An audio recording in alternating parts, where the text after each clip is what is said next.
ॐ अज्ञानतिमिरान्धस्य ज्ञानाञ्जनशलाकया चक्षुरुन्मीलितं येन तस्मै श्रीगुरवे नमः। वाञ्छाकल्पतरुभ्यश्च कृपासिन्धुभ्यैव च पतितानां पावनेभ्यो वैष्णवेभ्यो नमो नमः। नमो महावदन्याय कृष्णप्रेमप्रदायते कृष्णाय कृष्णचैतन्य नाम्ने गौरत्विषे नमः। हे कृष्ण करुणा सिंधो दीनबंधो जगत्पते गोपेश गोपिका कांत राधा कांत नमोस्तुते। तप्त कांचन गौरांगी राधे वृंदावनेश्वरी वृषभानुसुते देवी प्रणमामि हरिप्रिये। वृंदायै तुलसीदेव्यै प्रियायै केशवस्य च कृष्णभक्तिप्रदे देवी सत्यवत्यै नमो नमः। श्रीकृष्ण चैतन्य प्रभो नित्यानंद श्री अद्वैत गदाधर शिवसदि गौरभक्त वृंद। हरे कृष्ण कृष्ण कृष्ण हरे हरे हरे राम राम राम हरे हरे। हरे कृष्णा। सर्वप्रथम मैं अपने गुरुपाद पद ओम विष्णुपाद अष्टोत्तर शत श्री श्रीमद् भक्तिवेदांत माधव गोस्वामी महाराज के चरण कमलों में अनंत कोटि दंडवत प्रणाम ज्ञापन करता हूँ। हम लोग श्रीमद् भगवद गीता के 5वें अध्याय का 20वां श्लोक श्रवण कर रहे हैं, जिसमें भगवान ने बताया है न प्रहर्षेत प्रियम प्राप्य नोद्विजेत प्राप्य च प्रियम स्थिर बुद्धिरसम्मूढ़ो ब्रह्मविद् ब्रह्मणि स्थितः। न प्रहर्षेत प्रियम प्राप्य, यहां पर कर्म सन्यासी के बारे में ही बता रहे हैं कि उसका किस प्रकार का लक्षण है। न प्रहर्षेत प्रियम प्राप्य अर्थात वो अपनी प्रिय वस्तु को प्राप्त करके हर्षित नहीं होता। न उद्विजेत प्राप्य च अप्रियम, और अपनी अप्रिय वस्तु को अर्थात जो उसे अच्छी नहीं लगती है उसको प्राप्त करके वो उद्विग्न नहीं होता, दुखी नहीं होता। स्थिर बुद्धि असम्मूढ़ो, इस प्रकार से वो असम्मूढ़ का मतलब वो ज्ञानी पुरुष स्थिर बुद्धि होकर ब्रह्मविद ब्रह्म को जानकर ब्रह्मणि स्थित ब्रह्म में स्थित होता है। तो यहां पर जो बताया प्रिय और अप्रिय, इसमें एक बात हमको विशेष रूप से जानने योग्य है कि हम अपनी इंद्रियों के द्वारा और अंतःकरण की जो हमारी वृत्तियां हैं, मन है, बुद्धि है, उसके द्वारा हमको ये ज्ञान होता है कि ये अमुक वस्तु या प्राणी या व्यक्ति हमारा प्रिय है या अप्रिय है। हमको प्रियता और अप्रियता का जो ज्ञान होता है वो ज्ञानेंद्रियों के द्वारा होता है या मन के द्वारा होता है।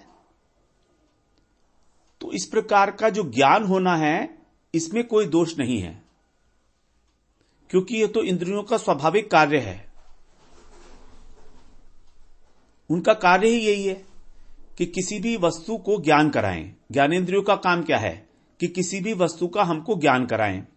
लेकिन भगवान जो यहां पर सूक्ष्म बात बता रहे हैं वो ये है कि उस व्यक्ति या वस्तु के प्रति हमारे अंतःकरण में किसी प्रकार की प्रतिक्रिया का न होना। क्योंकि ज्ञान होना तो ज्ञानेंद्रियों के द्वारा हो रहा है, लेकिन प्रतिक्रिया जो हो रही है अंतःकरण में, प्रतिक्रिया जो हो रही है वो अपने आप से नहीं हो रही है।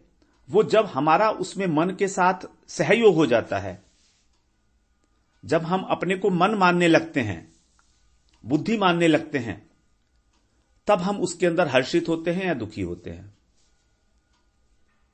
क्योंकि हर्ष और शोक, सुख और दुख, ये अंतःकरण के विकार हैं।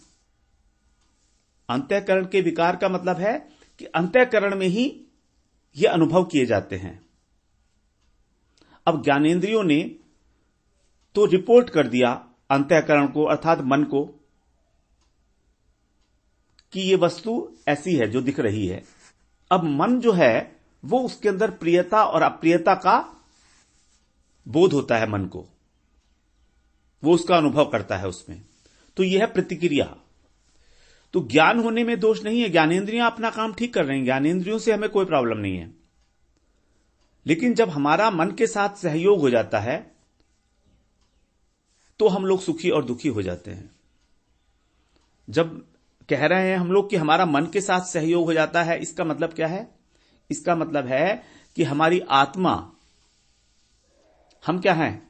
हम तो एक आत्मा है ना। तो हमारी आत्मा जब मन के साथ सहयोग करती है, क्योंकि मन जो है आत्मा का सबसे निकट का आवरण है, सूक्ष्म आवरण है ना ये, जिससे आत्मा ढकी हुई है। तो सबसे पहले आत्मा की आसक्ति मन में होती है और उस मन में आसक्ति होने के कारण वो स्वयं को मन मान बैठती है। बेसिकली सुख और दुख का अनुभव तो जड़ पदार्थ को हो ही नहीं सकता। जैसे टेबल है ये, अब अगर टेबल के ऊपर हम लोग इसको मुक्का मारेंगे तो इसके कोई दर्द तो नहीं होगा। तो मन तो जड़ है, मन में अपने आप से कोई अनुभव शक्ति नहीं है। लेकिन आत्मा की सन्निधि के कारण, आत्मा के सन्निकट होने के कारण आत्मा का जो चेतन धर्म है वो मन के अंदर प्रतिभासित होता है और आत्मा की मन में आसक्ति भी है,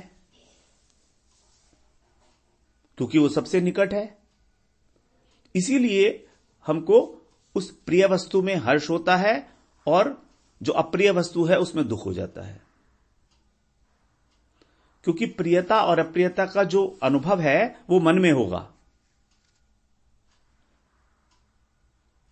तो ज्ञान तो मन में हो रहा है इसका, लेकिन उसमें हर्षित होना या उद्विग्न होना, ये होना है, ये कहां हो रहा है? ये अहंकार वृत्ति पर चला गया। अब मन ने अनुभव किया, मन ने अनुभव किया, अब उस अनुभव को अहंकार ने ग्रहण कर लिया और वो अब स्वयं को हर्षित मान रहा है या उद्विग्न मान रहा है। अहंकार, जब तक मन का अनुभव अहंकार तक नहीं जाएगा, जब तक मन का अनुभव, जो मन ने सुख और दुख की अनुभूति की, हर्ष या उद्विग्न होने की अनुभूति की, वो जब तक अहंकार के पास नहीं जाएगी तब तक उस हर्ष में और उस उद्विग्नता में अहम भाव नहीं आएगा। अर्थात हम ये नहीं कहेंगे कि मैं सुखी हूं, मैं दुखी हूं, मैं उद्विग्न हूं। ये मैं जो आया है ये अहंकार वृत्ति से आया है। तो ये अहंकार वृत्ति का मतलब है अहंकार वृत्ति ने उस सुखी और दुखी होने को ग्रहण कर लिया, अर्थात अब कर्तापन आ गया।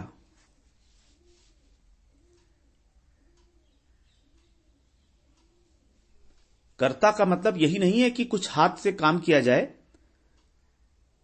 कर्तापन का मतलब यहां पर भी हो गया, जब सुखी और दुखी हो रहे हैं तो होने का जो भाव है, ये सुखी और दुखी होने का भाव अहंकार ने जब ग्रहण कर लिया तो अहंकार में तो अहम वृत्ति है।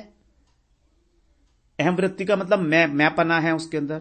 तो मैं सुखी हूं और मैं दुखी हूं,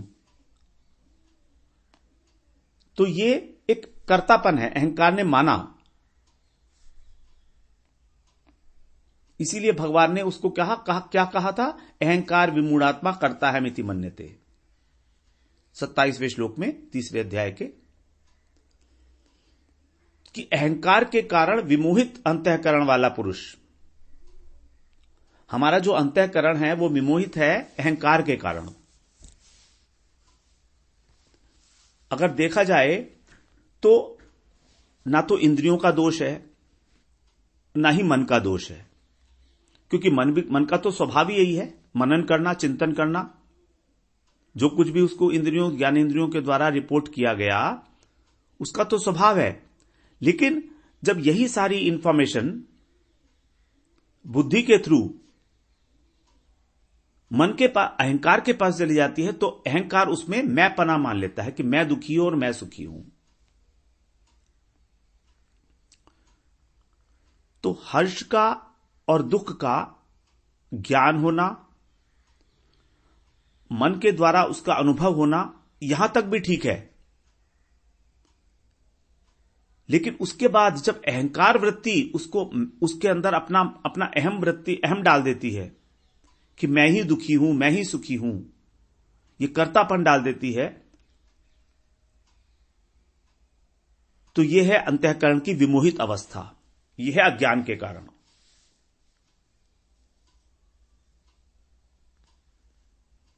तो इस क्रिया में, ये तो क्रियाएं हैं, ज्ञानेंद्रियों के द्वारा उस वस्तु के ज्ञान को ग्रहण करना, मन के द्वारा उस वस्तु के अंदर प्रियता और अप्रियता का अनुभव करना, ये तो क्रियाएं हैं। लेकिन इन्हीं दोनों क्रियाओं को अब आरोपित कर दिया जाता है अपने ऊपर, आत्मा के ऊपर। ज्ञानेंद्रिय अपनी क्रिया करेगा ही करेगा, मन भी अपनी क्रिया करेगा, लेकिन इस क्रिया को आरोपित कर दिया जाता है आत्मा के ऊपर। और आत्मा के ऊपर कौन आरोपित करता है? अहंकार वृत्ति, कर्ता जो करता है, अहंकार ही करता है। अहम वृत्ति जो है वही है कर्ता। तो उसके कारण अब यहां पर वो पूछता है कि जो अनुभव हो रहा है या जो ज्ञान हो रहा है, उसमें मैं हर्षित हूं और मैं ही उद्विग्न हूं। लेकिन जो तत्वविद लोग हैं, जो ब्रह्म को जानने वाले हैं, जो असम्मूढ़, जो स्थिर बुद्धि हैं, वो इस तत्व को जान लेते हैं। और वो जान लेते हैं कि अंतःकरण के मोहित होने का कारण क्या है। अंतःकरण के मोहित होने का कारण यह है कि अंतःकरण प्रकृति से उत्पन्न हुआ है। मन, बुद्धि, अहंकार, ये सब प्रकृति की देन है। तो स्वाभाविक रूप से प्रकृति के गुण अंतःकरण में भी आ गए। ये सब प्रकृति के कार्य है ना, क्योंकि मन उत्पन्न हुआ था सात्विक अहंकार से, ज्ञानेंद्रियां उत्पन्न हुई थी राजसिक अहंकार से। तो ये प्रकृति के गुण हैं। तो इंद्रियों के अंदर जो प्रकृति का कार्य है, गुणों का कार्य है, प्रकृति का कार्य है सात्विक अहंकार, राजसिक अहंकार और तामसिक अहंकार। अब इस सात्विक अहंकार का कार्य है मन। कार्य उसको बोलते हैं जो विकार है। मन की उत्पत्ति हुई है सात्विक अहंकार से, इसलिए सात्विक अहंकार हो गया कारण और मन हो गया कार्य। और सात्विक अहंकार की उत्पत्ति हुई है प्रकृति से, तो प्रकृति हो गई कारण और सात्विक अहंकार हो गया कार्य। तो प्रकृति का कार्य है सात्विक अहंकार और सात्विक अहंकार का कार्य हो गया मन। और ये सभी जो हैं गुण हैं, तो इसीलिए बोल दिया गया गुणा गुणेषु वर्तन्त। यानी कि मन रूपी सात्विक अहंकार अर्थात गुण इंद्रियां रूपी राजसिक अहंकार अर्थात गुण में बरत रहा है। गुणा गुणेषु वर्तन्त इति मत्वा न सज्जते। इसलिए जो बुद्धिमान लोग हैं वो उसमें आसक्त नहीं होते। आसक्त नहीं होते का मतलब है स्वयं के अंदर कर्तापन का भाव आरोपित नहीं करते। तीसरे अध्याय का 28वां श्लोक था ये, वहीं पर हम लोग इसको श्रवण कराए थे।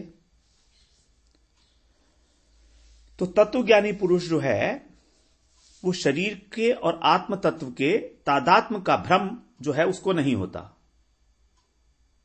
अगर हम शरीर को आत्मा से एक पृथक वस्तु मान लें, अभी अनुभव में तो नहीं आ रहा, कोई बात नहीं है, क्योंकि पहले तो कोई भी वस्तु मानी जाती है ना, तभी तो अनुभव में आएगी। हम लोग जब मैथमेटिक्स पढ़ते थे तो अलजेब्रा के अंदर भी जो इक्वेशंस को प्रूव करते थे उसमें सबसे पहले बोलते थे let us suppose x is equal to a, y is equal to b, और फिर उनकी वैल्यूज जब रखते थे तब फिर लास्ट में लिखते थे hence proved. LHS is equal to RHS, left hand side is equal to right hand side. तो यहां पर भी सबसे पहले मानने की प्रक्रिया करनी पड़ेगी, क्योंकि हमारी मिथ्या धारणा है, हम एक गलत चीज को सही मान रहे हैं। तो अब हम दूसरा काम करें, सही चीज को सही माने। हम सही चीज का हमें अनुभव नहीं है, ठीक है, इस बात को हमें अनुभव बिल्कुल नहीं है सही चीज का, लेकिन हम सही चीज को सही तो माने, क्योंकि सही चीज हमको बता दी गई है भगवत गीता में और शास्त्रों में कि ये सही चीज है, दिस इज राइट। तो उस राइट को राइट तो माने पहले, और राइट को राइट मान के फिर वो अनुभव में आएगा हमारे धीरे धीरे, जब हम भजन करते हैं, साधन करेंगे। तो हम अभी ये मान लें कि हमारी आत्मा और हमारा शरीर पृथक वस्तु है। अनुभव जब होगा तब होगा, हमें उसकी कोई चिंता नहीं कर ली, हमने तो मान लिया ना। आधा काम तो मानने से ही हो जाता है, बल्कि आधे से ज्यादा। जब हम डॉक्टर के पास जाते हैं, एक अच्छे डॉक्टर के पास, अब वो हमारा पूरा डायग्नोसिस अच्छी तरह से कर लेता है, तो हमारी बीमारी आधी खत्म हो जाती है भाई। अब जब हम औषधि का सेवन करेंगे तो बीमारी खत्म हो जाएगी, नियम पूर्वक, निष्ठा पूर्वक, विश्वास पूर्वक। तो सबसे पहले तो मानेंगे ना, तभी तो दवाई का सेवन होगा। भगवत गीता में भगवान जो बात कहना चाह रहे हैं, पहले हम उसको माने तो सही। अगर हमने उसको मान लिया तो वो आचरण में आएगा। यदि हमारा हृदय निष्कपट है, हमारा कोई अन्य उद्देश्य नहीं है कल्याण, अपने कल्याण के अलावा, हमारे अंदर किसी प्रकार की भी कोई लौकिक कामना वासना नहीं है इस ज्ञान को प्राप्त करके, तो हमारे आचरण में स्वभावतः ही वो ज्ञान उतरेगा। क्योंकि कहां जाएगा? मान्यता कुछ काम तो करेगी, और ये सारा संसार मान्यता पर ही चल रहा है। इसका सबसे बड़ा उदाहरण है विवाह। एक रात्रि में जब विवाह होता है तो एक लड़की एक लड़के को अपना पति मान लेती है। ये मान लेती है, सिर्फ है तो है ना पति उसका, वो कोई जन्म से पति था क्या उसका? मान लेती है, सबके सामने मान लेती है, विटनेस सारे लोग होते हैं, और पति उसको पत्नी मान लेता है। ये सिर्फ एक मान्यता है, और इतनी दृढ़ रूप से उसको स्वीकार कर लेते हैं कि उसके बाद कोई कुछ कह के तो दिखाए, वो कहेगा वो मेरे पति है। इतना अपनापन हो जाता है एक रात में, सिर्फ फेरे करने से। अग्नि के चारों तरफ साक्षी लिया और पति हो गए, पत्नी बन गई। ये बहुत बड़ी मान्यता है। हम ये नहीं कह सकते कि हम मान्यता अपनी बदल नहीं सकते, हम सब मान्यताएं अपनी बदल चुके हैं। तो भगवान भगवत गीता में हमारी मान्यताओं को ध्वंस, पुरानी मान्यताओं को ध्वंस कर रहे हैं। वो कह रहे हैं तुम मानो तो सही, तुम मानो तो सही जो मैं कह रहा हूं, बस एक बार मान लो, स्वीकार कर लो दृढ़ता पूर्वक, तो बाकी काम सब हो जाएगा, मैं करूंगा। आत्मा का और शरीर का पृथकत्व हमें अनुभव में नहीं आ रहा है, ये हमारी प्रॉब्लम नहीं है। हमारी प्रॉब्लम है कि हम इस बात को मानते नहीं है। जितनी दृढ़ता से हम इसे स्वीकार करेंगे, उतनी दृढ़ता से हमको अनुभव होगा। जैसे इंडिया के अंदर जो विवाह होते हैं, कितने दृढ़ संबंध हो जाते हैं, क्योंकि वो दृढ़ता पूर्वक दोनों लड़का और लड़की स्वीकार कर लेते हैं कि हम पति पत्नी हैं। लेकिन बाहर के कंट्रीज में वो दृढ़ता पूर्वक स्वीकार ही नहीं करते, कोर्ट में जाके मैरिज कर लेते हैं। इसलिए वहां पर संबंध विच्छेद हो जाते हैं। अनुभव में नहीं आता है कि हमारी पत्नी है या हमारा पति है। उनका अनुभव उतना शिथिल रहता है और यहां अनुभव कितना प्रगाढ़ होता है। एक लड़की एक दिन में ही और पति के घर में जब आ जाती है तो फिर अपने पिता के घर भी नहीं जाना चाहती है। वो कुछ समय बाद इतनी आसक्ति दृढ़ हो जाती है उसकी। तो इसीलिए अनुभव की बात हम चिंता ना करें। भगवान ने अनुभव के लिए कहा भगवान तो यहां पर हमारी बुद्धि को बदलना चाह रहे हैं। अनुभव विल फॉलो।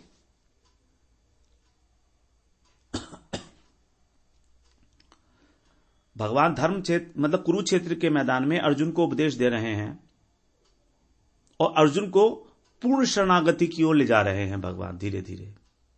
यद्यपि अर्जुन ने 7वें श्लोक में कह दिया था शिष्यस्य अहम शाधि माम त्वाम प्रपन्नम, कि मैं आपकी शरण हूं, लेकिन शरणागति पूर्ण नहीं हो पाई थी। इसीलिए भगवान ने बहुत कम समय में अर्जुन को पूर्ण शरणागति की ओर ले जाना है।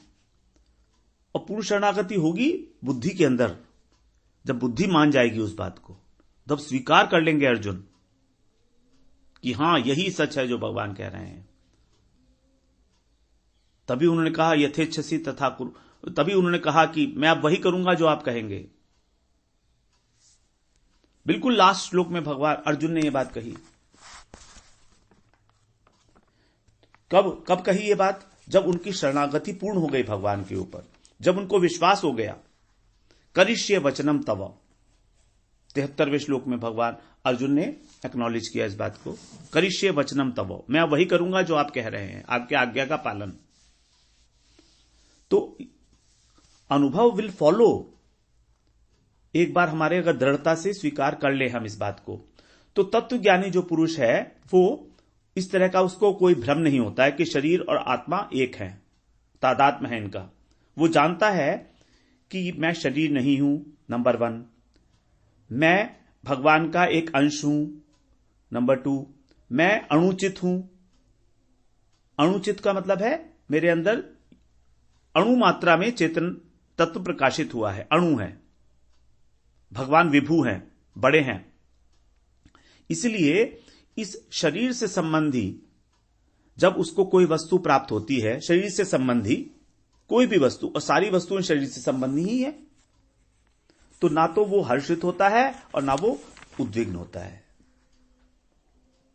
चाहे वो कितनी ही कोई सुखकारी वस्तु हो और चाहे वो वस्तु उससे छिन जाए, तो अगर उस वस्तु का हानि हो जाए तो भी उसको कोई उद्विग्नता नहीं होती, क्योंकि वो अपने को शरीर ही मान रहा है। और वस्तुओं का संबंध, संसार का संबंध शरीर से है, न कि आत्मा से। ये तो हम लोग कई बार सुन चुके हैं। एक ही बात को अलग अलग प्रकार से वही बात आ रही है बार बार, और वही आती रहेगी लास्ट तक, क्योंकि सारा का सारा जो वर्क है वो अंतःकरण के अंदर ही होना है, आसक्ति और कर्तापन को लेके।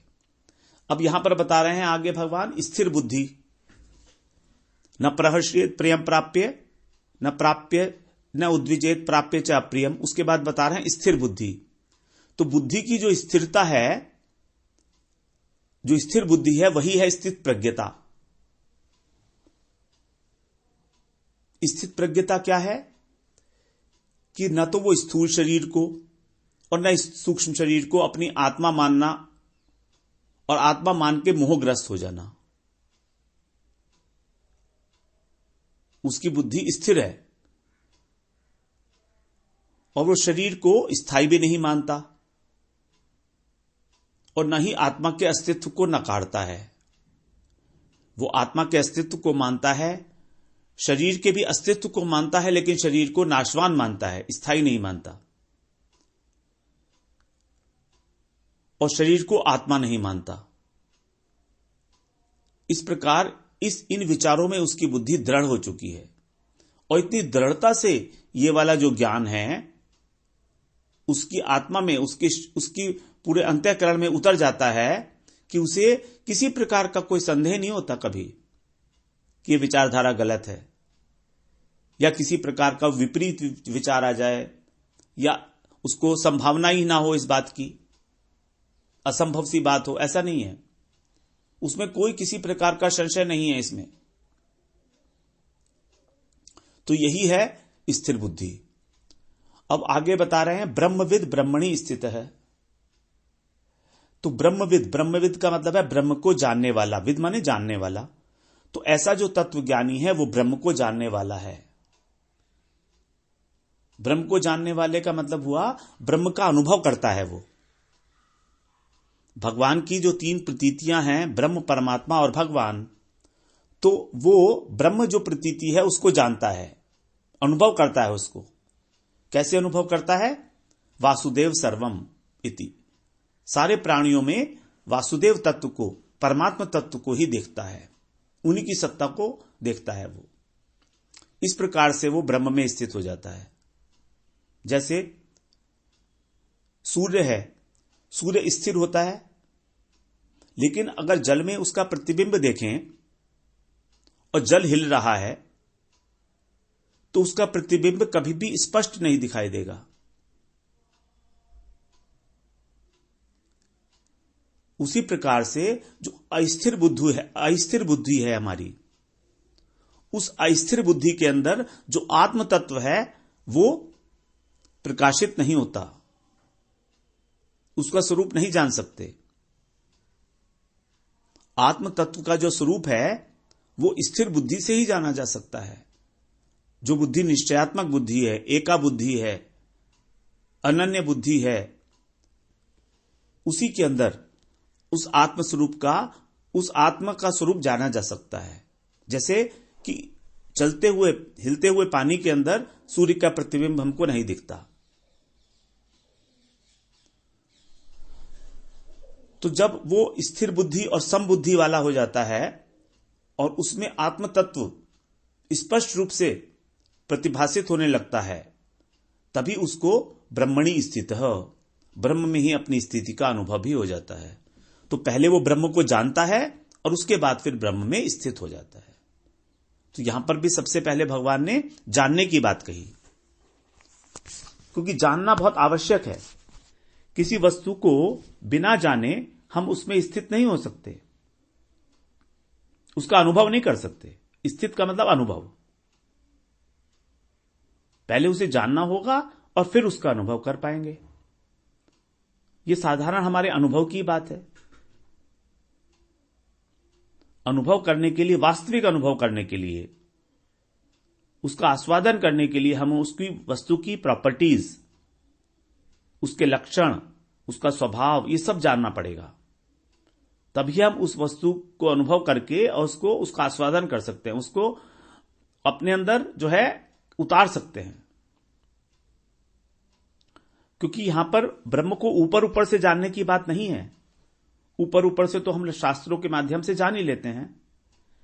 अब जानने के लिए आवश्यकता होती है हमको भजन की, साधन की। और साधन होगा यही कि जिससे हमारी बुद्धि स्थिर हो जाए। हमारी बुद्धि की स्थिरता ही कैसे प्राप्त हो? तो जब स्थिर बुद्धि असमूढ़ हो, ब्रह्मविद ब्रह्मणि स्थित है। तो ब्रह्म की वो साधन के द्वारा हमारी बुद्धि की स्थिरता एंश्योर हो जाती है और फिर हमको ब्रह्म के अंदर हमारा अनुभव आता है कि ब्रह्म क्या है वस्तु।